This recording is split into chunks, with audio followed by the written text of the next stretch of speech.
Hello friends, welcome to Pebbles and welcome to my class of 6th standard mathematics। तो आज हम सीखने वाले हैं ज्योमेट्रिक कंस्ट्रक्शंस।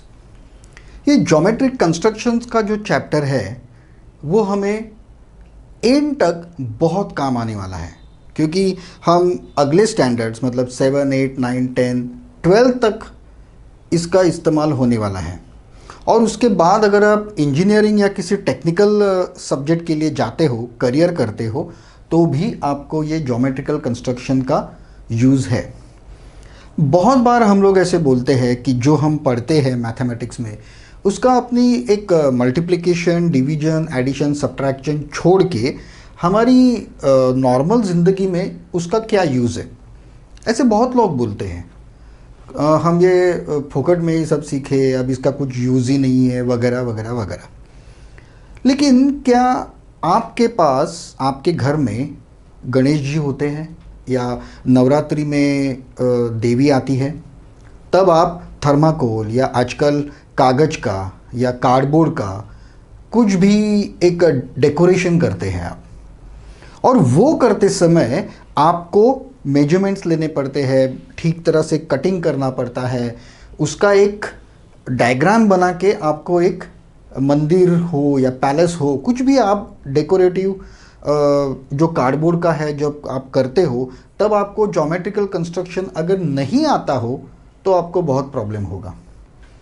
तो ये यूज़ आर्ट फील्ड में बहुत ज़्यादा होता है, इंजीनियरिंग में बहुत ज़्यादा इसका यूज़ है, और इसका बेस जो है वो आपको अभी से पक्का करना है। इसीलिए ये ज्योमेट्रिक कंस्ट्रक्शन आप बहुत ध्यान से देखिए, ध्यान से पढ़िए। अब मैं आपको जो बताने वाला हूँ, जो जिस स्टाइल से मैं आपको सिखाने वाला हूँ, वो शायद आपके बुक से थोड़ा सा अलग रहेगा, लेकिन फिर भी वो बुक से ज़्यादा ही होगा। ठीक है, आप बुक में दिए हुए, आप सीबीएसई से हो, एसएससी से हो, किसी भी बोर्ड से हो, आपको ये चैप्टर मेरे पढ़ाने के बाद बहुत ही आसानी से ज्योमेट्रिकल कंस्ट्रक्शंस आ जाएंगे। अब ज्योमेट्रिकल कंस्ट्रक्शंस में हम यहाँ क्या पढ़ने वाले हैं वो मैं आपको पहले बताता हूँ। सबसे पहले तो लाइन है, उसके बाद अलग अलग तरह से परपेंडिकुलर कैसे निकालते हैं वो हमें सीखना है, क्योंकि नेक्स्ट स्टैंडर्ड में जब आप कंस्ट्रक्शन ऑफ ट्रायंगल सीखोगे, कंस्ट्रक्शन ऑफ क्वाड्रिलेटरल सीखोगे, एट दैट पॉइंट आपको अगर परपेंडिकुलर लाइन ही निकालने नहीं आती तो फिर आप कुछ नहीं कर सकते, या जो आर्क का जो कंसेप्ट है वो अगर आपको ठीक तरह से पता नहीं है तो फिर वो बहुत मुश्किल हो जाएगा। तो चलिए सबसे पहले हम सीखते हैं कि एक लाइन कैसे निकालते हैं। अब आप कहोगे कि लाइन निकालना तो बहुत आसान है, हमने एक अपनी जो प्लास्टिक की रूलर है या फिर लकड़ी की रूलर है वो ले ली, वो वहाँ पे रखी और लाइन खींची। मैं आपको एक चीज़ बता दूं कि इस स्टैंडर्ड में तो ये चल जाएगा, क्योंकि आपको पता है जब आप पेंसिल यूज़ करते हो आपकी, तो थोड़ा सा यूज़ करने के बाद देखिए, ये जो पेंसिल है जो हम यूज़ करते हैं वो थोड़ा सा यूज़ करने के बाद यहाँ से उसका पॉइंट निकल जाता है, वो ब्लंट हो जाती है, बहुत मोटी हो जाती है वहाँ से, और फिर आपकी लाइन भी बहुत ही थिक आ जाती है। ये थिक लाइंस जो है वो जब कंस्ट्रक्शन के ऊपर जो प्रॉब्लम्स जो आते हैं, वर्ड प्रॉब्लम्स जो आते हैं कि कंस्ट्रक्शन करने के बाद आपको मेजरमेंट लेना है, तो उस टाइम में इतनी मोटी मोटी लाइन अगर आप निकालोगे तो आपके जो आंसर्स है वो बहुत बार गलत होने वाले हैं। तो उसके लिए सबसे पहले हमें ये सीखना है कि पेंसिल का यूज़ कैसे करें, लाइन निकालते समय पेंसिल को खींचे कैसे। ठीक है, एक चीज़ आप याद रखिए कि अगर आप ऐसी पेंसिल, लकड़ी की पेंसिल अगर यूज़ करते हो तो आपके कंपास बॉक्स में जब एग्ज़ाम के टाइम हो या आप घर पे भी अगर कुछ सॉल्व कर रहे हो, तो आपके कंपास में एक सैंड पेपर होना चाहिए, 0 नंबर का सैंड पेपर। सैंड पेपर मतलब पॉलिश पेपर, जो पता है हम घर में रंग वगैरह नया करते हैं तब पुराना रंग घिसने के लिए वो सैंड पेपर यूज़ होता है। किसी भी हार्डवेयर के स्टोर में या स्टेशनरी के दुकान में आपको मिल जाएगा। उसका बड़ा आता है वो पेपर, उसका एक छोटा सा हिस्सा आप आपके कंपास में हमेशा रखिए, ताकि ये जब भी ब्लंट हो जाती है तब उसके ऊपर घिस के हम उसको पॉइंट कर सकते हैं, पॉइंटेड कर सकते हैं हम उसको। सेकेंड वे है कि आप जो आजकल 0.5 या 0.7 की पेंसिल्स आती है जिसमें लीड डाली जाती है प्लास्टिक की, वो यूज़ कर सकते हो आप। उसका जो पॉइंट होता है वो अपने आप 0.5 का तो अपने आप बहुत ही पतला होता है। उसका प्रॉब्लम ये है कि वो बार बार टूट जाता है। तो 0.7 आप यूज़ कर सकते हो पेंसिल, जिसका फेयरली पॉइंटेड होता है, लेकिन वो भी कुछ इस्तेमाल के बाद वो भी ब्लंट हो सकता है। तो आप एक आदत डाल दीजिए। देखिए, ये अगर रूलर है और आपको लाइन निकालनी है तो हम कैसे निकालते हैं, हम सीधा ऐसे पेंसिल पकड़ते और उसको ऐसे खींच देते हैं, राइट। आप एक प्रैक्टिस कीजिए। ये जो लाइन है, ये जो पेंसिल हम ऐसे पकड़ते हैं, इसको थोड़ा सा हम घुमा के पकड़ेंगे ऐसे। देखिए, ये पेंसिल ऐसी है, उसको मैंने थोड़ा सा घुमाया और फिर ऐसे पकड़ा और फिर घुमाते घुमाते ही मैंने लाइन खींच दी।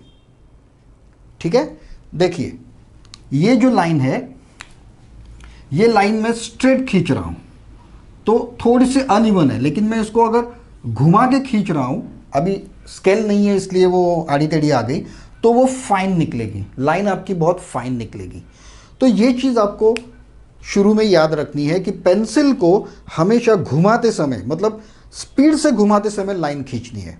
अभी जो आपके प्रॉब्लम्स है उसमें शायद बहुत ही पिन पॉइंट एक्यूरेट मेजरमेंट्स नहीं चाहिए हमें, लेकिन कभी कभी ऐसा होता है कि draw the line A B of 5 centimeter, 7 centimeter and then draw the perpendicular bisector to it। उस वक्त क्या होता है, बच्चे सीधा स्केल रखते हैं और यहाँ से यहाँ डिस्टेंस लेके सीधा लाइन खींच देते हैं, लेकिन ऐसा हम कभी नहीं करेंगे। अगर आपके पास स्केल है या कोई भी है तो पहले, अगर आपको 7 सेंटीमीटर्स की लाइन अगर आपको खींचनी है तो पहले आप स्केल रख के 2 पॉइंट्स निकालेंगे, पहले 2 पॉइंट्स निकालेंगे और फिर उन 2 पॉइंट्स को जोड़ेंगे। आप अगर डायरेक्टली लाइन खींचोगे तो आपके लाइन का जो मेजरमेंट है उसमें कम से कम 1 या 2 mm का फर्क आ सकता है। लेकिन जब आप पॉइंट्स लेते हो तब बहुत ही सटीकता से आप उसका डिस्टेंस या मेजरमेंट है वो बहुत ही अच्छी तरह से ले सकते हो। तो हमेशा याद रखिए, कभी भी अगर मेजरमेंट से अगर लाइन निकालनी हो, ओके, या सेगमेंट निकालनी हो, तो पहले 2 पॉइंट लीजिए परफेक्ट मेजरमेंट से और फिर उसको जोड़िए। ठीक है, तो ये हो गई एक बात। तो चलिए अब हम देखते हैं कि हमारे कंपास बॉक्स में हमारे पास क्या क्या होता है। हमारे कंपास बॉक्स में हमारे पास एक सेट स्क्वायर होता है। ये ऐसे दो जो ट्रायंगल्स है, वो ये 2 ट्रायंगल्स जो है इसको सेट स्क्वायर कहते हैं। आप अगर देखोगे तो इसका जो एंगल है वो परफेक्टली, बहुत ही परफेक्टली 90 डिग्रीज का होता है। ओके, और ये जो ट्रायंगल है, ये जो सेट स्क्वायर है, इसको कहते हैं 30 60 90 का। मतलब इसका जो ये एंगल जो है ये 90 डिग्रीज का होता है, ऊपर का 30 डिग्रीज का होता है और ये 60 डिग्रीज का होता है। 6 स्टैंडर्ड या 7 स्टैंडर्ड में कुछ खास यूज़ नहीं है उसका, लेकिन 10th में जब आपको 30 60 90 या 45 45 के ट्रायंगल निकालने होंगे तो ये बहुत ही इजीली आप निकाल सकते हो इससे। अब हमारे पास ये सेकंड ट्रायंगल जो है, ये सेकंड सेट स्क्वायर जो है वो 90 डिग्रीज तो यहाँ होता है और यहाँ परफेक्टली 45 45 डिग्री होता है। ये आइसोसेलेस ट्रायंगल होता है। ओके, ये परफेक्ट 45 45 डिग्रीज है और यहाँ पे 90 डिग्रीज है।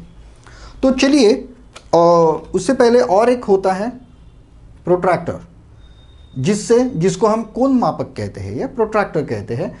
इसके ऊपर 0 से लेके 180 डिग्रीज तक पूरे मार्किंग होते हैं डिग्रीज के। ओके, और ये डिग्रीज आप 1 डिग्री 2 डिग्री एक एक डिग्री के अंतर से यहाँ पे मार्किंग होता है। एक चीज़ आपको याद रखनी है कि आपके यहाँ से, मतलब इस प्रोट्रैक्टर से निकाला हुआ एंगल कभी भी 45.2 या 45.5 नहीं हो सकता। ये टेक्निकली गलत है। क्यों? क्योंकि उसका मार्किंग ही अगर एक एक डिग्री पर है तो आप 0.5 डिग्री कैसे निकालोगे। कई बच्चे पूछते हैं कि हमारी पेंसिल बहुत शार्प है और ये दो जो लाइन्स है 1 डिग्री के, उसके बीच में परफेक्टली हम एक डॉट दे सकते हैं और 0.5 निकाल सकते हैं, लेकिन वो वैलिड नहीं है। ओके, इस प्रोट्रैक्टर से कोई भी पॉइंट में एंगल निकालना वैलिड नहीं है, नहीं निकाल सकते आप परफेक्टली। ठीक है, ये चीज़ आपको याद रखनी है। दूसरी चीज़ हमारे पास जो होता है वो कंपास। अब कंपास, ये एक नॉर्मल कंपास हमारे कंपास बॉक्स में होता है। ओके, कई कंपास बॉक्स में यहाँ पे एक पेंसिल अटैच्ड होती है और जिसमें हम लीड्स डालते हैं। जैसे हमारे 0.5 0.7 की वो जो पेंसिल प्लास्टिक की आजकल आती है, वो इसको अटैच होती है इतनी सी, और उसमें हम लीड्स डालते हैं।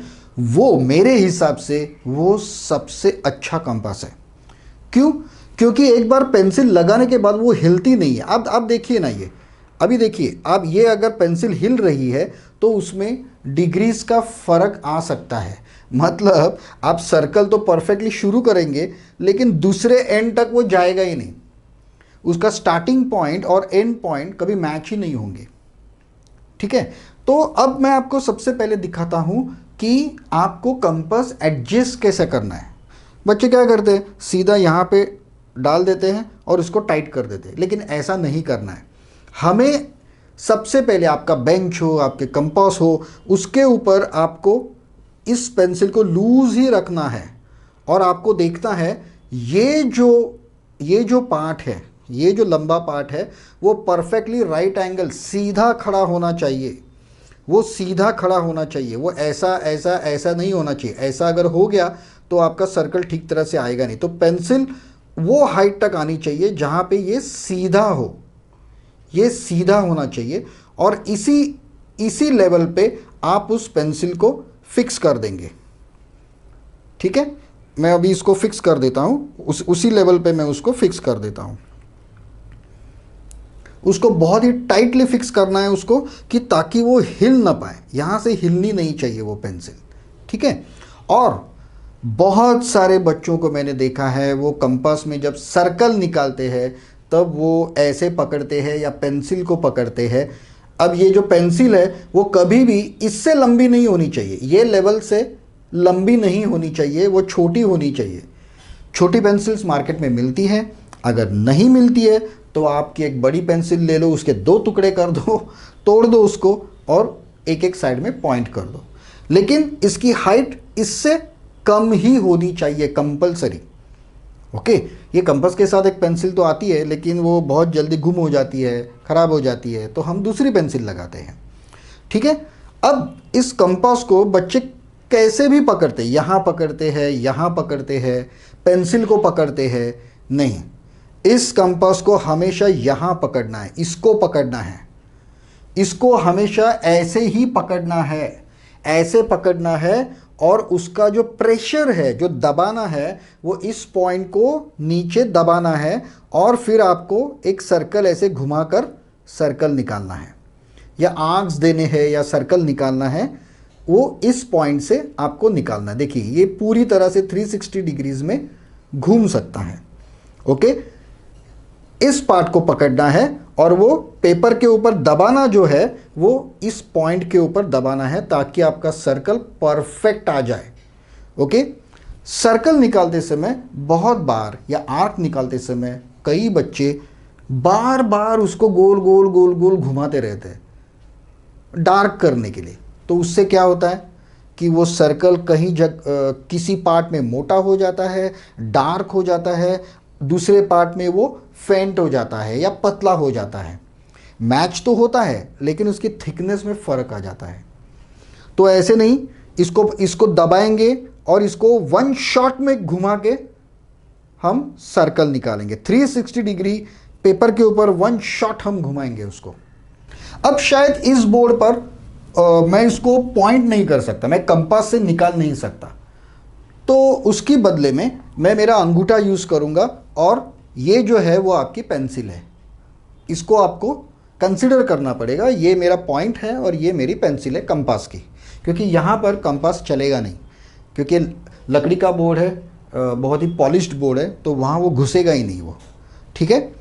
लेकिन आपको समझ में आ जाएगा और मुझे उम्मीद है कि आप सब लोग मेरे सामने अभी बैठे हो तो आपके पास में आपकी नोटबुक, आपकी कंपास बॉक्स और आपकी ज्योमेट्री की बुक, ये सब आपके साथ है और आप मेरे साथ ये सब फिगर निकालते निकालते ही सीखेंगे, ठीक है। तो शुरू करते हैं। सबसे पहले एक लाइन निकालना, ओके। तो चलिए सबसे पहले हम सीखेंगे कि हमें लाइन निकालनी है। जैसा मैंने कहा था कि अगर आपको 10 सेंटीमीटर्स की लाइन निकालनी है तो आप पहले 0 पर एक पॉइंट निकालेंगे, 10 पर एक पॉइंट निकालेंगे और फिर लाइन खींचेंगे। कभी भी डायरेक्टली शुरू करके 0 to 10 लाइन नहीं खींचेंगे हम, क्योंकि वो गलत हो जाएगा। अगर 1 mm से भी आपका जो मेजरमेंट है वो गलत हो गया तो शायद आगे जाके आपके जो आंसर्स होंगे वो गलत हो सकते हैं। लेकिन अभी हम जब सीख रहे हैं तो हम ऐसे मेजर करके लाइन नहीं लेंगे, ठीक है। मैं कोई भी लाइन लेता हूं,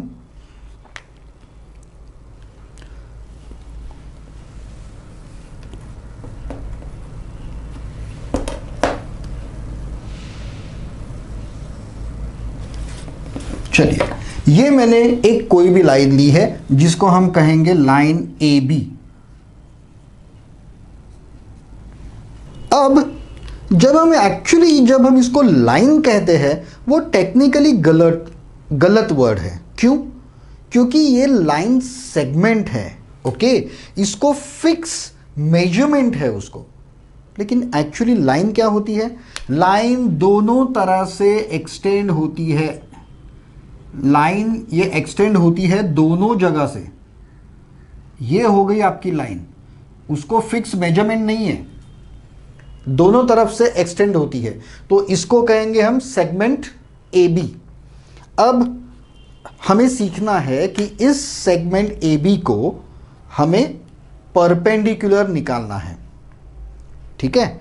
अब परपेंडिकुलर अगर आपको निकालना है तो आपको बताना पड़ेगा कि आप कौन से पॉइंट पे परपेंडिकुलर निकाल रहे हो, ठीक है। ये अगर लाइन ए बी 10 सेंटीमीटर है, सपोज ये 10 सेंटीमीटर है, तो यहाँ पे परपेंडिकुलर कैसे कैसे आ सकते हैं? सबसे पहले परपेंडिकुलर यहाँ से लेके यहाँ तक, ये जो अगर परपेंडिकुलर है वो यहाँ भी हो सकता है, यहाँ भी हो सकता है, यहाँ हो सकता है, यहाँ कहीं भी हो सकता है। तो आपको सबसे पहले ये देखना पड़ेगा कि हमें परपेंडिकुलर निकालना कहाँ है। तो सपोज उन्होंने अगर दिया कि ये 10 सेंटीमीटर लाइन है, सेगमेंट है, और ए से 6 सेंटीमीटर पर हमें परपेंडिकुलर निकालना है। मतलब सपोज उन्होंने अगर दिया कि यहाँ ये जो पॉइंट है सी, इस पॉइंट पे हमें परपेंडिकुलर निकालना है। इस पॉइंट से हमें इस लाइन को एक परपेंडिकुलर लाइन निकालनी है। परपेंडिकुलर लाइन का मतलब क्या होता है? जो लाइन इस सेगमेंट को 90 डिग्रीज का एंगल करे उसको हम कहेंगे परपेंडिकुलर लाइन। ये जो एंगल है वो 90 डिग्री का होना चाहिए, करेक्ट। तो वो हो गया आपका परपेंडिकुलर। अब मुझे अगर इस लाइन को पॉइंट सी पे परपेंडिकुलर निकालना है तो इसके लिए सबसे आसान मेथड क्या है?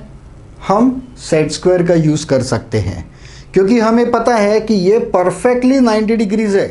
तो हम क्या करेंगे, यहां पर इस सेट स्क्वायर को परफेक्टली हम ऐसे रखेंगे। इसकी जो निचली एज जो है वो लाइन ए बी से ज्वाइन करेंगे और उसका ये पॉइंट जो है वो सी से ज्वाइन करेंगे और फिर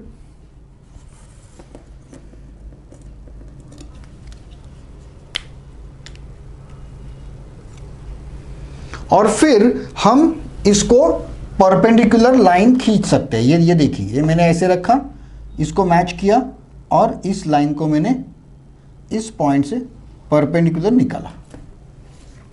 ये हो गया मेरा, ये हो गई मेरी परपेंडिकुलर लाइन सी को, और इसको आप ऐसे दर्शाएंगे 90 डिग्रीज।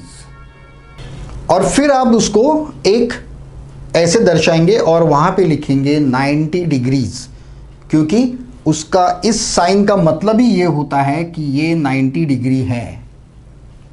ये सबसे आसान मेथड है। अब सेकंड मेथड क्या होगी? हमें पता है कि परपेंडिकुलर मतलब 90 डिग्रीज। तो अभी सपोज मुझे ये जो पॉइंट है D, इस D पॉइंट को मुझे परपेंडिकुलर निकालना है, तो मैं प्रोट्रैक्टर का यूज करूंगा। यहां पे तो 90 डिग्रीज क्लियर कट लिखे हुए हैं, तो मैं इस प्रोट्रैक्टर को इसका जो 0 पॉइंट है इसको परफेक्टली D पे रखूंगा और इसको मैं प्रॉपरली अलाइन करूंगा। ये जो 90 डिग्रीज है वहां पे मैं मार्किंग कर दूंगा और मार्किंग करने के बाद कोई भी रूलर से मैं इसको जोड़ दूंगा। ये हो गई मेरी परपेंडिकुलर लाइन। तो पहले हमने क्या किया? सेट स्क्वायर का इस्तेमाल करके, यूज करके हमने ये लाइन खींची। इन माय सेकेंड मेथड हमने प्रोट्रैक्टर का यूज करके यहां पे 90 डिग्रीज की लाइन खींची। ओके, ये एक लाइन खींची, ये भी परफेक्टली 90 डिग्रीज है, ये भी 90 डिग्रीज है। लेकिन क्या आपको लगता है ये अगर आप घर पे कुछ डेकोरेशन का कुछ मंदिर बिंदिर बना रहे हो तो ये मेथड से आप यूज़ कर सकते हो? लेकिन जो सेट स्क्वायर जो है हमारे पास वो बड़े बड़े भी आते हैं। जो इंजीनियरिंग के स्टूडेंट्स होते हैं, आर्किटेक्चर के स्टूडेंट्स होते हैं, उनके पास बड़े बड़े सेट स्क्वायर होते हैं, वो ट्राइंगल्स होते हैं। हमारे कंपास में नहीं होते वो। लेकिन सपोज अगर आपके पास ये प्रोट्रैक्टर भी नहीं है और आपके पास वो सेट स्क्वायर भी नहीं है, एग्जाम में आपको इतने सिंपल क्वेश्चंस तो पूछेंगे ही नहीं। डेफिनेटली जो स्ट्रेट फॉरवर्ड डायरेक्ट मेथड है, हमने कौन सी मेथड्स देखी? सबसे पहली मेथड हमने देखी सेट स्क्वायर। सेकेंड मेथड हमने देखी प्रोट्रैक्टर। अब हम थर्ड मेथड देखेंगे यूजिंग कंपास। कंपास का यूज करके हम अब देखेंगे तीसरी मेथड जो है उसकी, और वही मेथड से आपको एग्जाम में जो परपेंडिकुलर बाइसेक्टर है या परपेंडिकुलर है वो निकालने को आएगा। Thank you very much for being with me in my class. We will meet in my next class. तब तक के लिए please subscribe this channel, like and share this video. Have a nice day. Take care.